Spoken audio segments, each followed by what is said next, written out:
Last class में हम लोगों ने देखिए क्वेश्चन को सॉल्व किया था जिसके 4 पार्ट थे।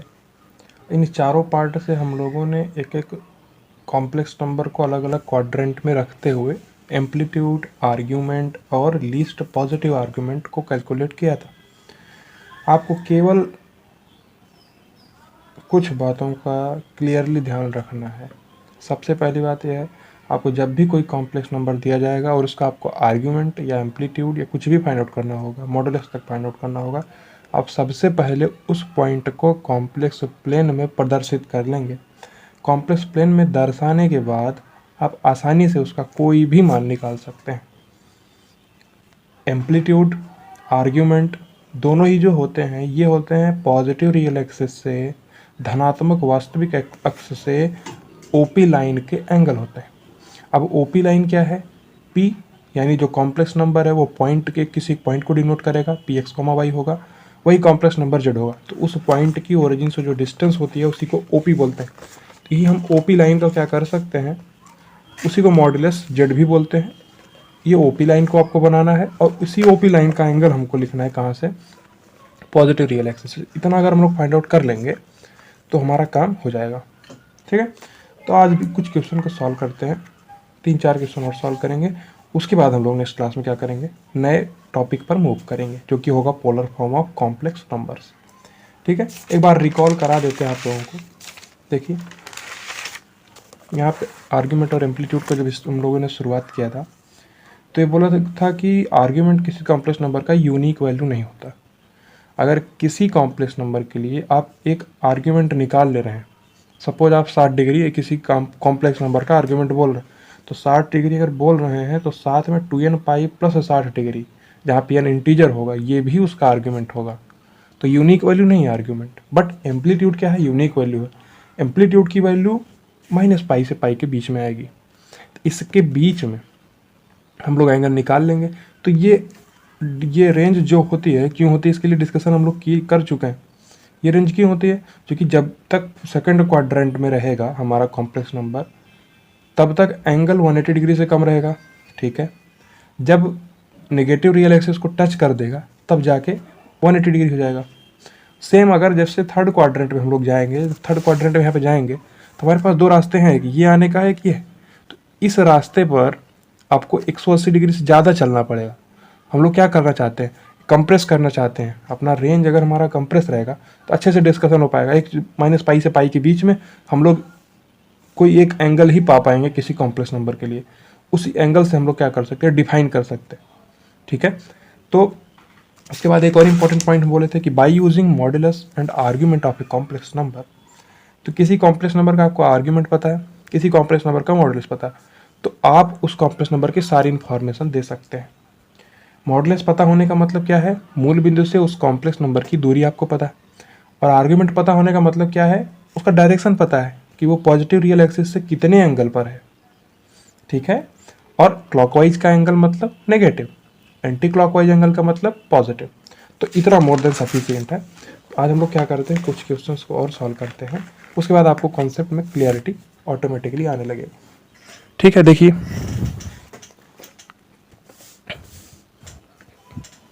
एग्जाम्पल क्या क्वेश्चन ही लिख लेते हैं। क्वेश्चन है ना, क्वेश्चन ये है कि क्वेश्चन में भी कुछ पार्ट करके लिख दे रहे हैं। ए पार्ट लिख लीजिए, -2 + 2√3 आउटा। अब थोड़ा फास्ट चलना है तो -2 + 2√3 आउटा है और इसका हमको क्या निकालना है? मॉडुलस। तो मॉडुलस निकालने के लिए आसानी से निकाल सकते हैं, x² + y² का अंडर रूट। तो इसका जो मॉडजेड आएगा, सीधे सीधे निकालते चलिए तुरंत तुरंत। मॉडजेड क्या आएगा? -2 का स्क्वायर + 2√3 का होल स्क्वायर का हो जाएगा अंडर रूट। चीज़ समझ में आई? और -2 का स्क्वायर मतलब 4 और 2√3 का होल स्क्वायर मतलब 12 + 4 16 का अंडर रूट यानी कि 4 इसका मॉडजेड आ जाएगा। अब इसके अलावा हम लोग क्या निकाल सकते हैं? आर्ग्यूमेंट। तो आर्ग्यूमेंट के लिए हम सब क्या बोल रहे थे अभी कि आपको पहले पॉइंट को लोकेट कर देना है, पॉइंट को दर्शा देना है कॉम्प्लेक्स प्लेन में। ये रियल एक्सिस है, ये है इमेजनरी एक्सिस। अब x + i/y से तुलना कीजिए। x क्या है? -2, x -2, और y क्या है? 2√3, y है पॉजिटिव। ठीक है, ये ओपी लाइन हो जाएगी। ये है 2 डिस्टेंस जो कि हम negative x axis negative real axis में चल रहा है, और 2√3 है जो कि हम लोग पॉजिटिव इमेजनरी एक्सिस पे चल रहा है। हम लोग को क्या करना है, इसका निकालना है आर्ग्यूमेंट। तो हम लोग यहाँ पे क्या करेंगे, आर्ग्यूमेंट निकालेंगे, एम्पलीट्यूड निकालेंगे। इस पहले क्वेश्चन में हम लोग argument, amplitude, list, positive argument तीनों चीज़ों को निकाल लेंगे। उसके बाद नेक्स्ट क्वेश्चन में आप लोग निकालिएगा, ठीक है। उसमें हम लोग केवल एम्पलीट्यूड की बात करेंगे, ठीक है। तो देखिए, तो जो इसका एम्पलीट्यूड होगा वो यही वाला एंगल होगा। देखिए हम लोग देख चुके हैं ये एंगल होता है थीटा, तो थीटा हमारा क्या हो जाएगा, पाई माइनस ये वाला एंगल अल्फा। अगर ये है तो पाई माइनस अल्फा हम लोग लिखते हैं क्या, थीटा को। और थीटा आप लोग निकाल सकते हैं, अगर पाई माइनस अल्फा करना है तो ये तो आसानी से निकाल सकते हैं। ये पूरा एंगल 180 डिग्री है और अल्फा हम लोग निकाल सकते हैं। तो हम लोग वहाँ पर डिस्कशन ये किए थे क्लॉकवाइज एंटी क्लॉकवाइज वाला। अगर हमको ये थीटा एंगल चाहिए तो हम लोग क्या कर सकते हैं, पूरा का पूरा जा सकते हैं, यानी पाई 180 डिग्री हम लोग गए एंटी क्लॉकवाइज यानी प्लस का 180 डिग्री, और अल्फा फिर से अगर वापस में हम क्लॉकवाइज चल जाएंगे तो अल्फा को माइनस कर देंगे, 180 डिग्री माइनस अल्फा कर देंगे तो हमको थीटा मिल जाएगा, ठीक है। तो यहाँ पे जो हमारा इसका एम्पलीट्यूड ऑफ जेड हो जाएगा वो क्या हो जाएगा, ये अल्फा पहले निकालना पड़ेगा। ये अल्फा कितना होगा, 2√3/2। ये तो करेंगे, tan अल्फा बराबर 2√3/2। tan अल्फा क्या होता है, लंब बटे आधार, 2√3/2 यानी कि 60 डिग्री। अल्फा क्या है, 60 डिग्री। तो एम्पलीट्यूड ऑफ जेड क्या हो जाएगा, पाई माइनस पाई/3 यानी कि 2π/3। मतलब 2π/3 का मतलब क्या है, 120 डिग्री, ठीक है। एम्पलीट्यूड हम लोग निकाल लिया। अब हम लोग आर्ग्यूमेंट ऑफ जेड भी निकाल सकते हैं ना। तो आर्ग्यूमेंट ऑफ जेड होता क्या है, argument of Z infinite value function है। मतलब किसी कॉम्प्लेक्स नंबर की अगर आप कोई आर्ग्यूमेंट निकाल ले रहे हो उसमें 2n पाई ऐड कर दीजिए। तो जो थीटा है ये इसका एक आर्ग्यूमेंट है, ठीक है। ये भी इसका एक आर्ग्यूमेंट है, इसके मल्टीपल नंबर ऑफ आर्ग्यूमेंट है। तो ये एक 2π/3 इसका एक आर्ग्यूमेंट है, तो इस 2π/3 प्लस 2n पाई इसका आर्ग्यूमेंट हो जाएगा। ये बात को समझिए। अब यहाँ पे n की वैल्यू आप क्या करेंगे, n बिलोंग्स टू क्या है, इंटीजर। अब n की वैल्यू आप 0 डालेंगे तो पहला यही 2π/3 मिल जाएगा। n की वैल्यू 1 डालेंगे तो 2π/3 प्लस 2π, 3 दूना 6 2 8π/3, ठीक है। आप क्या कर सकते हैं, फिर से n की वैल्यू को -1 डाल सकते हैं। तो इससे सारे ही पॉसिबल आर्ग्यूमेंट हमको मिल जाएंगे। तो हम एक दो निकाल के लिख देते हैं। देखिए जब n को आप 1 डालेंगे, n इज 1 आएगा तो क्या हो जाएगा, 2π/3 प्लस 2π 8π/3, ठीक है। n इज -1 डाल दीजिए तो 2π/3 माइनस 2π माइनस का 4π/3, ठीक है। n इज 2 डालिए, n इज -2 डालिए। ऐसे ही बहुत सारे जितने भी पॉसिबल केस हो सकते हैं, S1 n इज 1 2 3 4 ऐसे डालते जाइएगा। n इज -1 -2 सब जितना वैल्यू आप इनका डालते जाएंगे उतने आर्ग्यूमेंट आपके मिलते चले जाएंगे। इसीलिए बोला जाता है कि आर्ग्यूमेंट इनफाइनाइट वैल्यू फंक्शन है, कई सारी वैल्यूज ले सकता है ना। ये फिक्स नहीं है कि कोई एक ही पॉइंट इसका आर्ग्यूमेंट होने वाला है। किसी कॉम्प्लेक्स नंबर के लिए इनफाइनाइट नंबर ऑफ आर्ग्यूमेंट होंगे। अब देखिए ये हो गया। और जो हमारा लीस्ट पॉजिटिव आर्ग्यूमेंट है, इसका मतलब क्या है, लीस्ट पॉजिटिव आर्ग्यूमेंट, मिनिमम जो क्या होता है, न्यूनतम धनात्मक कोणांक, न्यूनतम धनात्मक कोणांक, लीस्ट पॉजिटिव आर्ग्यूमेंट। तो ये क्या होगा, ये होता है 0 से 2π के बीच में एंगल। मतलब हमारा कॉम्प्लेक्स नंबर किसी भी क्वाड्रेंट में हो, हमको उसका एंगल जो लेना, उसका आर्ग्यूमेंट जो लेना है वो लेना है 0 से 2π के बीच में। अगर 0 से 2π के बीच में मिल रहा है तो वही एंगल हम लोग क्या बोल देंगे उसको, उसका है लीस्ट पॉजिटिव आर्ग्यूमेंट। तो यहाँ पे है जो थीटा है ये भी 0 से 2π के बीच में ही आएगा और पॉजिटिव भी है। मतलब अगर कॉम्प्लेक्स नंबर यहाँ पे क्या होता है, इस क्वाड्रेंट में होता तो ये एंगल पाई से बड़ा था बट 2π से तो कम था और पॉजिटिव भी था, क्योंकि एंटी क्लॉकवाइज चलते हैं तो पॉजिटिव होता है। तो उस एंगल को हम लोग लीस्ट पॉजिटिव आर्ग्यूमेंट बोल देते हैं। तो 2π/3 इसका लीस्ट पॉजिटिव आर्ग्यूमेंट है। इस अपोजिट वाले एंगल को इसका लीस्ट पॉजिटिव आर्ग्यूमेंट नहीं बोल सकते। क्यों? क्योंकि ये एंगल क्लॉकवाइज डायरेक्शन में है। क्लॉकवाइज डायरेक्शन का मतलब नेगेटिव, ये है एंटी क्लॉकवाइज, एंटी क्लॉकवाइज मतलब पॉजिटिव होता है। ये डिस्कशन तो हुआ है अच्छे से। अब देखिए -2 + 2√3 है, तो आपके लिए होमवर्क क्या रहेगा, बी पार्ट -2 - 2√3, सी पार्ट 2 - 2√3, ये आयोटा, और इसका डी पार्ट क्या रहेगा 2, 1 2 3 पार्ट हो गया और एक हो जाएगा 2 + 2√3 आयोटा। तो ये चारों पार्ट का पहला पार्ट तो हम बता दिए, ये बचे हुए तीनों पार्ट आपके क्या है, होमवर्क है, ठीक है। आप नेक्स्ट पार्ट, ये तीनों पार्ट आप लोग कर लीजिएगा, देखिए बहुत आसानी चीज़ है, बस क्वाड्रेंट में लोकेट कराइए। उसके बाद आपको क्या करना है, उसका आर्ग्यूमेंट फाइंड आउट कर लेना है, एम्पलीट्यूड फाइंड आउट कर लेना है और उसका मॉडुलस जेड फाइंड आउट कर लेना है, least positive argument find out कर लेना।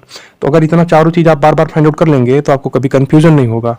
क्योंकि हम देखेंगे बहुत सारे स्टूडेंट लोग कन्फ्यूज होते हैं इसमें, उनका कॉन्सेप्ट ही नहीं क्लियर हो पाता कि कब हमको 2n पाई ऐड करना है, कब हमको इन जनरल बोल देना है, एम्पलीट्यूड में डिफरेंस क्या होता है आर्ग्यूमेंट से ना। तो ये सब कन्फ्यूजन होंगे आपको, इसलिए आप प्रैक्टिस कर लेंगे तो कन्फ्यूजन नहीं हो पाएंगे। ई पार्ट देखिए, एक और क्वेश्चन है माइनस का रूट 3 माइनस का आयोटा। तो देखिए अब ऊपर में जो क्वेश्चन था इसको आप लोग उस शॉर्टकट वाले मेथड से भी सॉल्व कर सकते थे। शॉर्टकट वाला मेथड क्या होता है, सिंपल, बस क्वाड्रेंट देखिए और एक्स और वाई का मान देखिए, सिंपल सी बात है। क्वाड्रेंट मतलब अभी आपके पास कोई भी कॉम्प्लेक्स नंबर दिया जाएगा तो आप इतना तो बता सकते हैं कि किस क्वाड्रेंट में आने वाला है। वो कैसे डिसाइड करेंगे, एक्स और वाई का साइन देख के। अब इसको देख के हमको पता चल जाएगा सेकंड क्वाड्रेंट में, और सेकंड क्वाड्रेंट में जो एम्पलीट्यूड की वैल्यू होती है वो क्या होती है, पाई माइनस अल्फा, और अल्फा क्या होता है, tan inverse mod of y by x.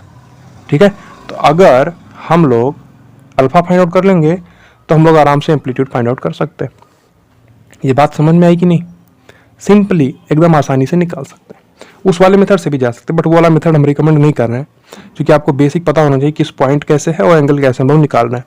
But वो वाला भी आप यूज कर सकते हैं, उसमें आपको केवल अल्फा फाइंड आउट करना होगा। अल्फा होता है tan inverse y by x का मॉड, और पाई माइनस अल्फा कर देंगे सेकंड क्वाड्रेंट में, अल्फा माइनस पाई कर देंगे थर्ड क्वाड्रेंट में, माइनस का अल्फा कर देंगे फोर्थ क्वाड्रेंट में, और अल्फा ही रहने देंगे फर्स्ट क्वाड्रेंट में। इसमें अल्फा, इसमें पाई माइनस अल्फा, इसमें अल्फा माइनस पाई, इसमें माइनस का अल्फा।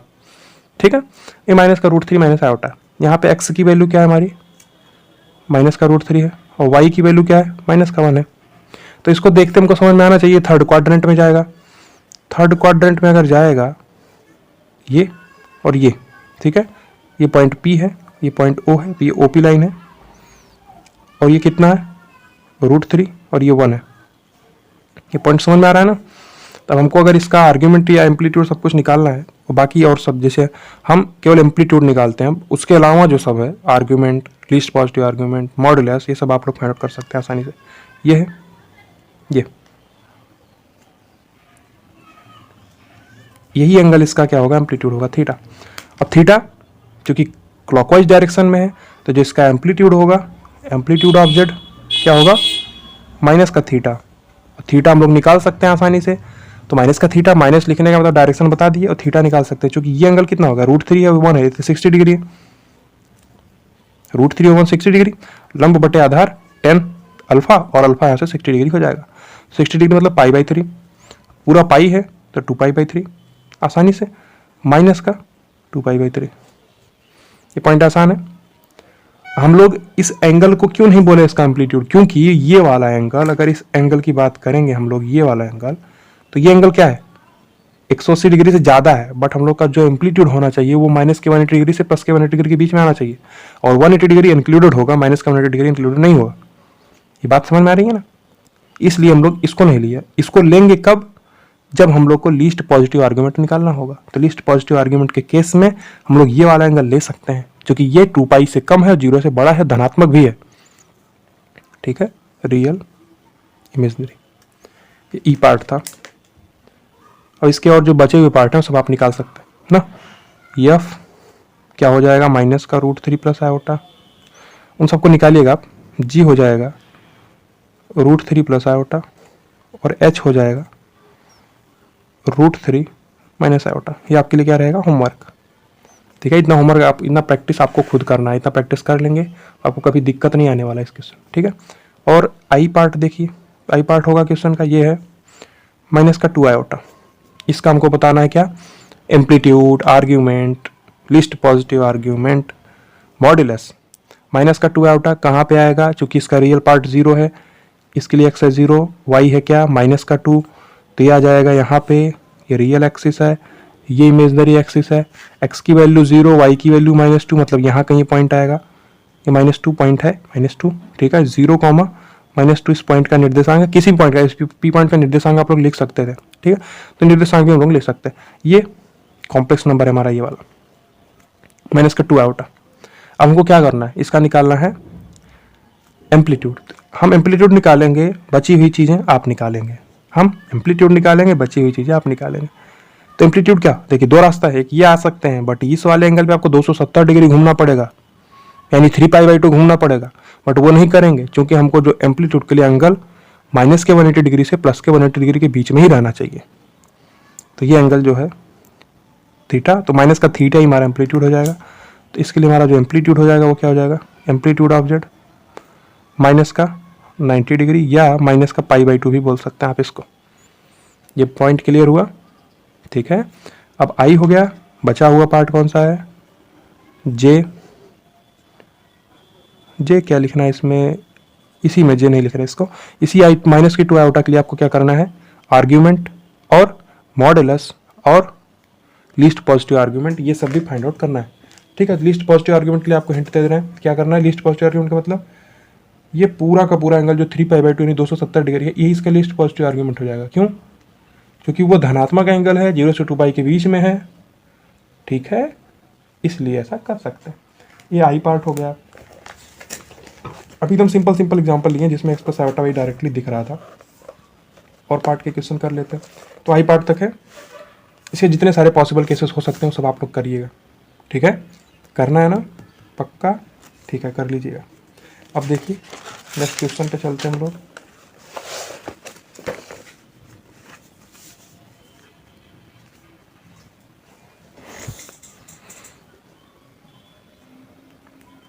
ठीक है, नेक्स्ट क्वेश्चन है 1 + 2 आयोटा, जेड है हमारे पास 1 + 2 आयोटा अपॉन 1 - 3 आयोटा। अब इसका हमको निकालना है क्या, आर्ग्यूमेंट, एम्पलीट्यूड, मॉडुलस और लीस्ट पॉजिटिव आर्ग्यूमेंट। तो सिंपल सी बात है, जब हम लोग बोलते थे आयोटा जब भी डिनोमिनेटर में आएगा तो उसको हटाने के लिए हम लोग क्या करेंगे, जो डिनोमिनेटर का कॉन्जुगेट आएगा उसको ऊपर नीचे मल्टीप्लाई करेंगे, तो नीचे क्या बन जाएगा, एक रियल वैल्यू आ जाएगा। अभी तो क्या इसमें एक इमेजनरी वाला टर्म है, उस इमेजनरी टर्म को हटाने के लिए हम लोग 1 + 3 आयोटा से ऊपर नीचे मल्टीप्लाई करा सकते हैं, ठीक है। तो अभी हम लोग जब क्या एक्सपोनेंशियल फॉर्म पढ़ लेंगे ना, और पोलर फॉर्म पढ़ लेंगे, तो हम लोग इसका आर्ग्यूमेंट डायरेक्टली भी लिख सकते हैं, ठीक है। तो हम लोग केवल अंश का देखेंगे, क्योंकि उसमें होता है किसी कॉम्प्लेक्स नंबर को हम लोग r e⁻i के टर्म में डिनोट कर सकते हैं, जहाँ पे थीटा उसका आर्ग्यूमेंट होता है। तो सब चीज़ें हम लोग देखने वाले हैं, लेकिन अभी के लिए आपको क्या करना है, अगर कॉम्प्लेक्स नंबर आपका x + i के फॉर्म में पता है, x + i के फॉर्म में पता है, सिंपल सा बात है, आप क्वाड्रेंट देखिए, उसके बाद आप तुरंत ही उसका आर्ग्यूमेंट निकाल सकते हैं। फर्स्ट क्वाड्रेंट में अल्फा, सेकंड क्वाड्रेंट में pi minus alpha, third quadrant में alpha minus pi, fourth quadrant में माइनस का अल्फा, उसका हो जाएगा एम्पलीट्यूड। अगर एम्पलीट्यूड निकाल लिया आप, आर्ग्यूमेंट भी निकाल सकते हैं आसानी से, लेकिन हम रिकमेंड करेंगे क्या करना है आपको, पहले कॉम्प्लेक्स नंबर का x + i फॉर्म में डिनोट करिए और क्वाड्रेंट में सबसे पहले उसको दर्शा दीजिए, ठीक है। अब देखिए क्या लिख सकते हैं इसको, 1 + 2 iota upon 1 - 3 iota into 1 + 3 iota. तो इससे मल्टीप्लाई करेंगे तो जो डिनोमिनेटर में है वहाँ पे हमको एक कांस्टेंट वैल्यू मिलने लगेगी, ठीक है। अंश में भी मल्टीप्लाई करा दिए और हर में भी मल्टीप्लाई करा दिए, तो अंश में मल्टीप्लाई कराइए, 1 + 3 आयोटा प्लस 2 आयोटा, 1 का मल्टीप्लाई 1 + 3 आयोटा में, फिर 2 आयोटा का मल्टीप्लाई माइनस का, क्योंकि 2 × 3 यानी 6 आयोटा स्क्वायर -1 होता है, यानी माइनस का 6 अपॉन 1 - 3 आयोटा इंटू 1 + 3 आयोटा, तो 1 माइनस का 3 आयोटा का होल स्क्वायर, यानी 1 - 9 आयोटा स्क्वायर, क्योंकि आयोटा स्क्वायर क्या होता है, -1 होता है, तो 1 + 9, ठीक है। तो जेड क्या हो जाएगा, ऊपर में क्या है, माइनस का 5 प्लस 5 आयोटा अपॉन 10, तो क्या दे देगा, माइनस का 1/2 प्लस आयोटा 1/2 आयोटा, ठीक है। ये बात समझ में आई, ये बात क्लियर हुआ। इसको हम x + i के फॉर्म में डिनोट कर दिए, ठीक है। अब देखिए यहाँ से कंपैरिजन हम लोग कर सकते हैं कि x की वैल्यू क्या है, माइनस का 1/2, और y की वैल्यू क्या है, प्लस का 1/2। x + i हमको मिल गया। अब हम लोग क्या कर सकते हैं, अब इस पॉइंट को हम लोग दर्शा सकते हैं अपने कॉम्प्लेक्स प्लेन में, ये रियल एक्सिस है, ये इमेजनरी एक्सिस है, x की वैल्यू नेगेटिव, यहाँ पे -1/2, y की वैल्यू पॉजिटिव, यहाँ पे प्लस का 1/2, ये इसका OP लाइन है ना, ये है 1/2, डिस्टेंस, और ये 1/2 ऊपर में भी डिस्टेंस है, ठीक है। अब इस बात को यहाँ से आसानी से देखिए, तो इसका जो आर्ग्यूमेंट होगा यानी एम्पलीट्यूड होगा वही एंगल होगा थीटा, यही थीटा हमारा इसका क्या हो जाएगा, एम्पलीट्यूड। अब समझिए, चूंकि ये 1/2 है, ये भी डिस्टेंस 1/2 है और ये भी डिस्टेंस 1/2 है, तो ये वाला एंगल हम लोग निकाल सकते हैं, क्या होगा 1/2 अपॉन 1/2 बराबर tan का अल्फा, tan अल्फा बराबर 1, तो अल्फा क्या हो जाएगा 45 डिग्री, ये 45 डिग्री है यानी अल्फा क्या है 45 डिग्री या π/4। तो पूरे का पाई में से अगर अल्फा को हम माइनस कर देंगे तो हमको थीटा मिल जाएगा, तो जिसका एम्पलीट्यूड ऑफ जेट हो जाएगा वो क्या हो जाएगा पाई माइनस π/4 यानी कि 3π/4, ठीक है।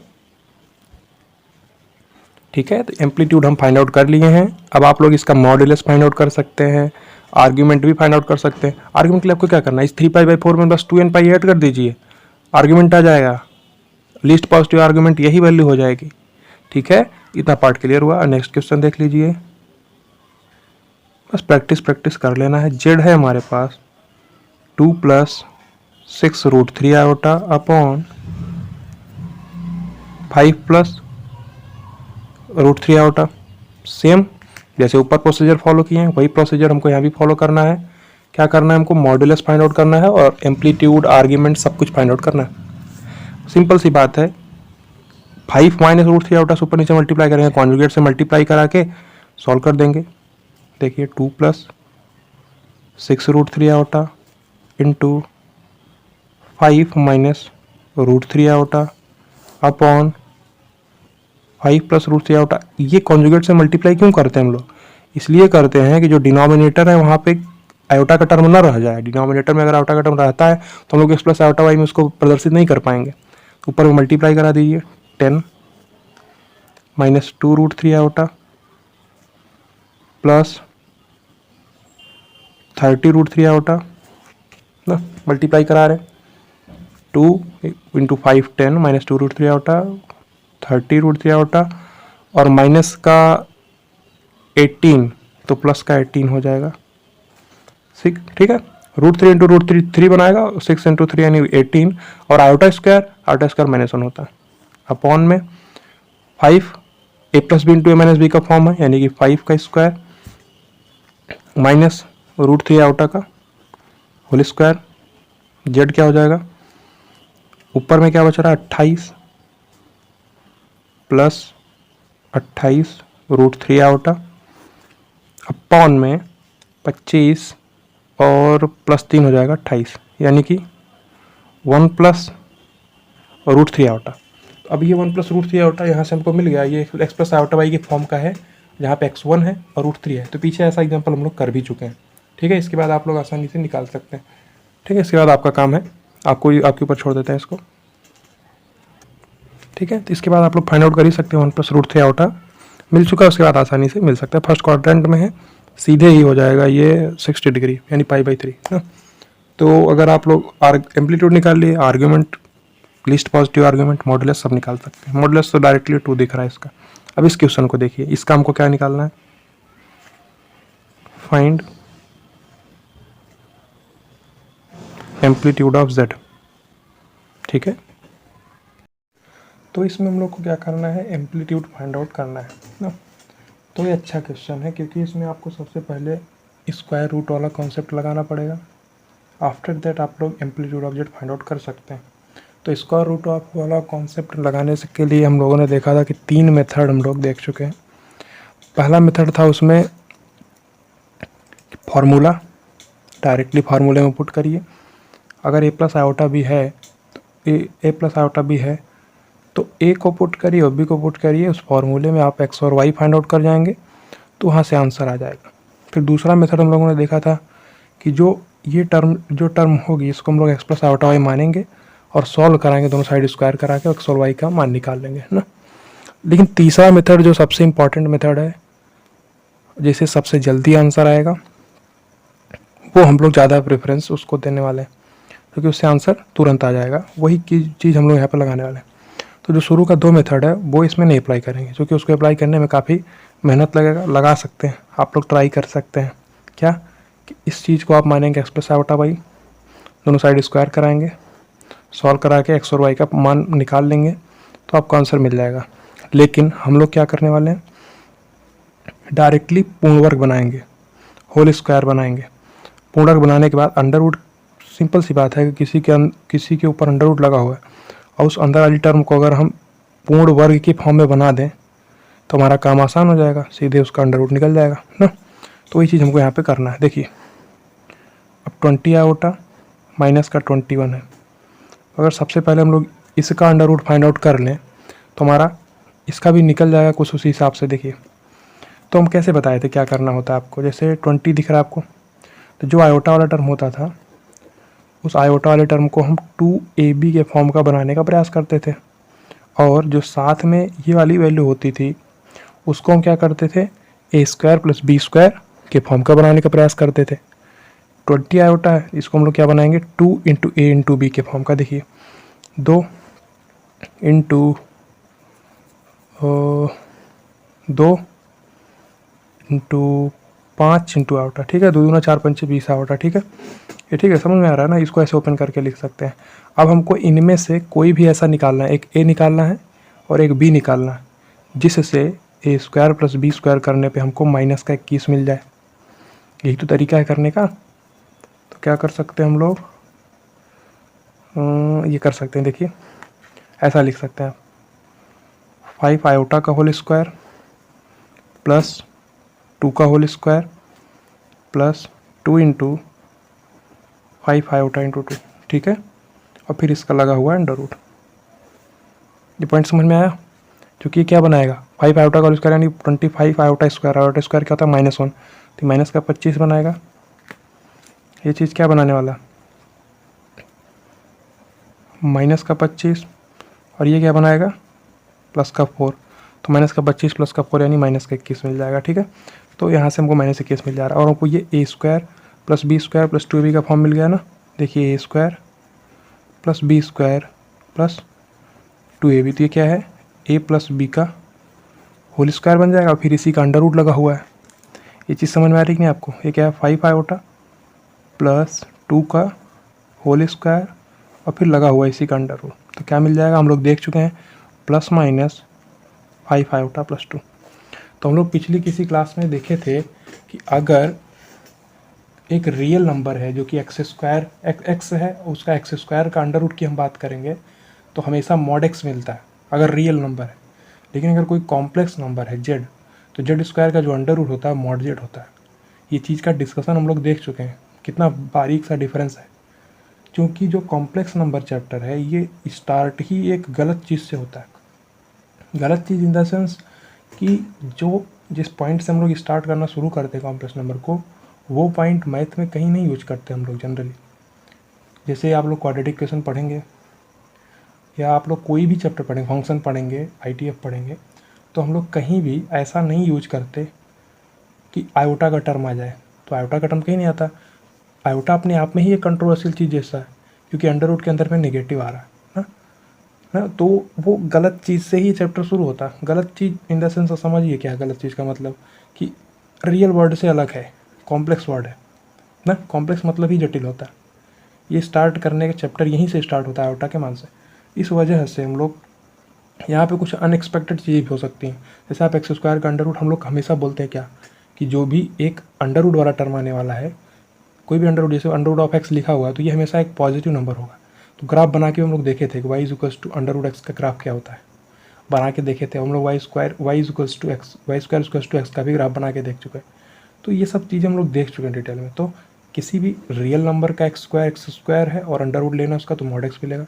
लेकिन कोई कॉम्प्लेक्स नंबर है कोई, तो जेड स्क्वायर का अंडर रूट जो होगा वो मॉड ऑफ जेड नहीं मिलेगा, वो प्लस माइनस जेड मिलता है। अंतर है दोनों में, ये चीज़ समझिए। एक्स स्क्वायर का अंडर रूट मॉड एक्स और प्लस माइनस एक्स में अंतर होता है। अब देखिए, अगर हम यहाँ मॉड जेड बोल देते तो केवल 5 आयोटा प्लस 2 ही मिलता ना। लेकिन हम प्लस माइनस बोल रहे हैं तो प्लस का 5 आयोटा प्लस 2 भी है और माइनस का 5 आयोटा प्लस 2 भी है। ठीक है, ये पॉइंट क्लियर हुआ।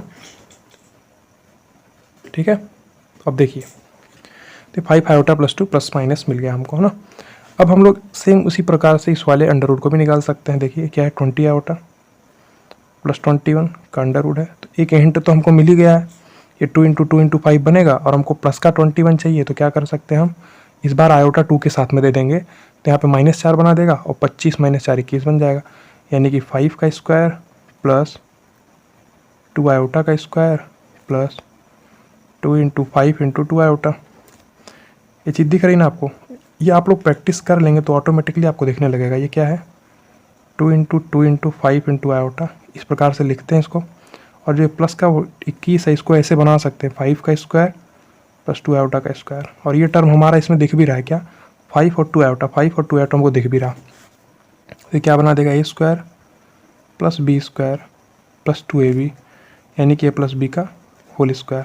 तो ये भी बना देगा, क्या बना देगा, मिल जाएगा हमको 5 + 2 आयोटा का होल स्क्वायर का अंडर रूट, यानी कि ±5 + 2 आयोटा। क्लियर है चीज़ ना। तो हम लोग इस वाले का भी अंडर रूट निकाल लिए और इस वाले का भी अंडर रूट निकाल लिए। तो जो पहला स्क्वायर रूट था वो क्या मिल रहा था हमको, 5 आयोटा + 2, दूसरा मिल रहा था हमको 5 + 2 आयोटा, 5 आयोटा + 2, वो भी प्लस माइनस के साथ, और फिर से प्लस ± 5 + 2 आयोटा। ये पॉइंट क्लियर हुआ। तो अब एक बार इसमें 4 केसेस बनेंगे, दोनों को प्लस लेके चलिए। फर्स्ट केस, दोनों को प्लस लेके चलिए, तो 5 आयोटा + 2 + 5 + 2 आयोटा, तो क्या मिल जाएगा हमको, 7 + 7 आयोटा। सेकंड केस, इसको प्लस लेके चलिए, इसको माइनस लेके चलिए, तो जितने पॉसिबल केस बन सकते हैं सबको बनाएंगे ना। इसमें क्या मिल जाएगा हमको, -3 + 3 आयोटा। थर्ड पॉसिबल केस में क्या करना है, इसको माइनस में लेके चलिए, इसको प्लस में लेके चलिए, -5 आयोटा -2 + 5 + 2 आयोटा, क्या हो जाएगा, 3 -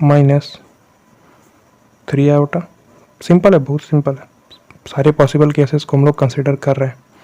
इस केस में क्या करना है, दोनों को माइनस ले लीजिए, -5 आयोटा -2 -5 -2 आयोटा। क्लियर।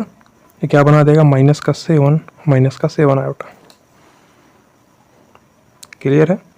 इसको प्लस लिए, इसको भी प्लस लिए, 5 आयोटा + 2 + 5 + 2 आयोटा, 7 + 7 आयोटा।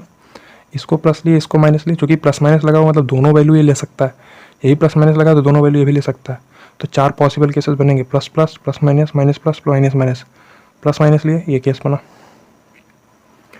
दोनों प्लस प्लस, दोनों ए माइनस लिए प्लस लिए, ये केस बना। ठीक है। और फिर उसके बाद हम लोग दोनों को माइनस लिया तो ये चीज़ मिला। ठीक है। अब देखिए, अब ये सिंपल सा, इसके बाद तो आसान है। अब इसके बाद आप इसका मॉडजेट निकाल सकते हैं, 7 स्क्वायर + 7 स्क्वायर का अंडर रूट। एम्पलीट्यूड भी निकाल सकते हैं आसानी से। तो फर्स्ट के लिए डायरेक्ट एम्पलीट्यूड निकालते हैं हम लोग, क्योंकि एम्पलीट्यूड क्वेश्चन में पूछा गया। क्या हो जाएगा, देखिए कहाँ पे आएगा, 7 + 7 आयोटा मीन्स 7 x एक्सिस में और 7 y एक्सिस में, यानी इमेजनरी एक्सिस में। ये रियल एक्सिस है, ये इमेजनरी एक्सिस है, ये पी पॉइंट है जो कि x, y होगा। तो ये एंगल ही हमको क्या देगा, एम्पलीट्यूड की वैल्यू देगा, थीटा। थीटा कितना होगा, क्योंकि ये इसका लंब की लंबाई परपेंडिकुलर है, ये इसका बेस है यानी आधार है। तो 7/7 बराबर tan थीटा, तो थीटा बराबर tan थीटा बराबर 1। तो थीटा क्या हो जाएगा, 45 डिग्री, क्योंकि tan 45 डिग्री का मान 1 होता है। तो ये हो जाएगा 45 डिग्री, यानी कि 5/4। ठीक है। तो फर्स्ट के लिए हो गया। सेकंड को देखिए, सेकंड में क्या है, -3 + 3 आयोटा। सेकंड को भी बना देते हैं। एक्स में क्या है, नेगेटिव है, तो एक्स में क्या है, नेगेटिव। वाई में क्या है, पॉजिटिव, 3 गए, वाई में 3। ये इसका ओपी लाइन है। क्लियर है। तो जो इसका आर्ग्यूमेंट, सॉरी एम्पलीट्यूड होने वाला वो ये एंगल लेगा, थीटा। थीटा क्या है इसका, ये रियल एक्सिस है, ये इमेजनरी एक्सिस है। तो ये थीटा ही इसका हो जाएगा एम्पलीट्यूड। तो थीटा कैसे निकाल सकते हैं, pi minus this angle alpha. तो एम्पलीट्यूड ऑफ जेट क्या हो जाएगा, ये चीज़ को देख ही चुके हैं ना अच्छे से। और अल्फ़ा हमारा क्या है, क्योंकि 3/3 बराबर tan अल्फ़ा, तो अल्फ़ा हो जाएगा 45 डिग्री, यानी कि π/4। तो जो एम्पलीट्यूड ऑफ जेड है वो क्या है 3π/4, या इसको क्या बोल सकते हैं 135 डिग्री। ठीक है, बहुत आसान है। थर्ड पार्ट को देख लीजिए। थर्ड पार्ट क्या था 3 - 3 आउटा। अब x प्लस का 3 है, प्लस का 3, y माइनस का 3, y माइनस का 3 का मतलब नेगेटिव, यानी इमेजनरी एक्सेस में नेगेटिव इमेजनरी एक्सेस में जाएगा। ये इसका ओपी लाइन है। ये जो एंगल आएगा थीटा, तो एम्पलीट्यूड ऑफ जेड इस केस के लिए क्या हो जाएगा माइनस का थीटा, माइनस का थीटा। और माइनस का थीटा कितना है 45 डिग्री, यानी कि माइनस का π/4। कितना सिंपल सा है ना। चौथा पार्ट देख लीजिए। चौथा पार्ट क्या है -7 आउटा, एक्स एक्स में -7, वाई एक्स में -7, ये 7 नेगेटिव एक्स एक्सिस में और 7 नेगेटिव इमेजनरी एक्सिस में। तो ये इसका क्या है ओपी लाइन है। इसका जो एम्पलीट्यूड आएगा वो ये एंगल आएगा थीटा। ठीक है, ये रियल एक्सिस है, ये इमेजनरी एक्सिस है। तो यहाँ पे एम्पलीट्यूड ऑफ जेड क्या होगा माइनस का थीटा होगा। तो ये लोग हम यहाँ पे देख चुके हैं अल्फ़ा माइनस पाई मिलता। ये एंगल अल्फ़ा है। अल्फ़ा कितना होगा 7/7 बराबर tan अल्फ़ा, क्योंकि एक समकोण त्रिभुज है। किसी समकोण त्रिभुज में लंब बटे आधार क्या होता है tan होता है। ठीक है, तो ये हो जाएगा 45 डिग्री, यानी कि π/4 माइनस का पाई, तो क्या मिल जाएगा माइनस का 3π/4 या माइनस का 135 डिग्री। ये क्या है एम्पलीट्यूड ऑफ जेड। तो फर्स्ट पार्ट के लिए ये आंसर मिल गया, सेकंड पार्ट के लिए ये आंसर मिल गया, थर्ड पार्ट के लिए ये आंसर मिल गया। तो जो इसका एम्पलीट्यूड है वो ये सारी वैल्यूज़ एम्पलीट्यूड ले सकता है, क्योंकि जो जेड की पॉसिबल वैल्यूज हो सकती हैं वो ये चारों पॉसिबल वैल्यू हो सकती हैं जेड की। ये चीज़ समझ रहे हैं ना। तो z complex number 2 square root का सम था। देखिए एक बार फिर से बता देते हैं, 2 स्क्वायर रूट का सम था। तो ये स्क्वायर रूट की वैल्यू हम लोग अपने शॉर्टकट वाले अप्रोच से जाके निकाल लिए। क्या अंडर रूट के अंदर में पूर्ण वर्ग बना दिए, +-5 आउटा +2 मिला। सेकंड वाली चीज़ के लिए भी हम लोग क्या किए, अंडर रूट के अंदर में पूर्ण वर्ग बना दिए और हमको +-5 +2 आउटा मिला। उसके बाद दोनों को ऐड कर दिया गया, तो 4 पॉसिबल केसेस बनेंगे। दोनों को एक प्लस लीजिए, एक को प्लस एक को माइनस, फिर दोनों को माइनस लेके इतना पॉसिबल केस बना लिए। ये सारे ही जेड के मान हैं अलग अलग केसेस में। फर्स्ट के लिए एम्पलीट्यूड फाइंड आउट करना आसानी से फाइंड आउट कर सकते हैं। अब आप लोग इसमें सब कुछ फाइंड आउट कर सकते हैं। मॉड जेड भी फाइंड आउट कर सकते हैं, आर्ग्यूमेंट ऑफ जेड भी फाइंड आउट कर सकते हैं, इसका लीस्ट पॉजिटिव आर्ग्यूमेंट भी फाइंड आउट कर सकते हैं। ठीक है, तो ये क्वेश्चन का अच्छा थोड़ा प्रैक्टिस हो गया है। अभी अच्छे क्वेश्चन लेके आएंगे, उसमें प्रैक्टिस करना है। लेकिन उससे पहले हम लोग क्या करेंगे, अपना जो और 2-3 टॉपिक है उसको कंप्लीट करेंगे। ठीक है, क्योंकि इसमें से इससे ज़्यादा अच्छे और क्वेश्चन नहीं बनेंगे इस टॉपिक से। तो हम लोग अगर पोलर फॉर्म पढ़ लेंगे और एक्सपोनेंशियल फॉर्म पढ़ लेंगे और डी मोवियर थ्योरम पढ़ लेंगे, आयलर फार्मूला पढ़ लेंगे, तब बेहतरीन क्वेश्चन मिलेंगे आपको करने के लिए। ठीक है, तब मज़ा आएगा क्वेश्चन को सॉल्व करने में।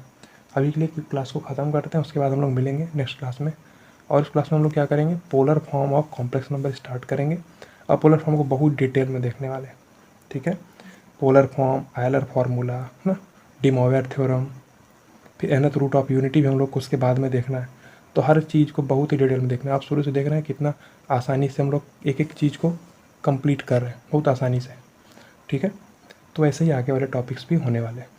तो आप लोग पेशेंस रखिए और जितना किया जा रहा है उतना करते चलिए। ठीक है, क्वेश्चंस का सीरीज लेके आएंगे, प्रैक्टिस क्वेश्चन का, खूब क्वेश्चन का प्रैक्टिस किया जाएगा। ठीक है, thank you so much. Like subscribe करके ही जाइएगा।